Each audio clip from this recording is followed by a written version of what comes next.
La France vient de traverser l'une des canicules les plus extrêmes de son histoire pour un mois de juin. Et cet épisode pourrait laisser des traces dans l'agriculture française. D'abord, à court terme, il faut s'attendre à des conséquences sur la production de céréales, comme l'orge ou le blé tendre. Actuellement, dans certaines régions productrices d'orge, on a largement au-dessus des 35 degrés, ce qui arrête la croissance du grain. Et chaque jour d'arrêt de croissance du grain, c'est un grain qui sera plus petit à la fin de la saison. L'orge du printemps pourrait ainsi subir des pertes de rendement importantes, allant de 5 à 30% cette année. La chaleur affecte également les fruits et légumes qui peuvent être victimes d'un phénomène appelé avortement floral. Pour la tomate, on est au début de la floraison. Les fleurs deviennent infertiles à partir des 34 à 35 degrés. À 39 degrés, elles sont complètement improductives. Et c'est exactement ce qu'on a en ce moment, des températures caniculaires sur des fleurs tout jeunement formées qui, du coup, vont tomber et ne pas former de fruits par la suite. Enfin, les fortes chaleurs font souffrir les animaux dans les élevages.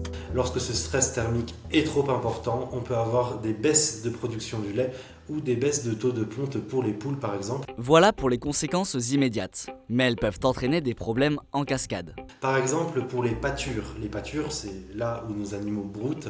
Eh bien ces pâtures-là ont arrêté déjà leur croissance à cause de la chaleur, mais aussi du manque d'eau. S'il n'y a pas assez de production dans les pâtures, il faudra déstocker des stocks du printemps. Et s'il n'y a pas assez de stock au printemps, on se retrouvera dans une situation comme en 2022 où on a dû chercher de quoi nourrir les animaux à travers la France puisqu'il n'y avait plus assez de nutrition pour les animaux dans la plupart des régions françaises. Face à la multiplication des épisodes de canicule, l'agriculture française va devoir se réinventer. Et le chantier s'annonce immense. Il faudra absolument songer à modifier cette base en travaillant notamment sur des espèces plus résistantes aux fortes chaleurs et aux sécheresses, en développant de nouvelles filières sur nos territoires comme par exemple le sorgho, comme par exemple la cacahuète, les agrumes, les olives, des espèces qu'on retrouve plutôt au sud de l'Europe adaptées à cette nouvelle donne climatique. Mais derrière, il faudra absolument une aide financière de l'État puisque la création des filières prend 20 à 30 ans. Même si ces changements se concrétisent, ils ne seront pas suffisants pour mettre l'agriculture hors de danger. Car plus largement, les canicules fragilisent l'ensemble des écosystèmes dont nous dépendons.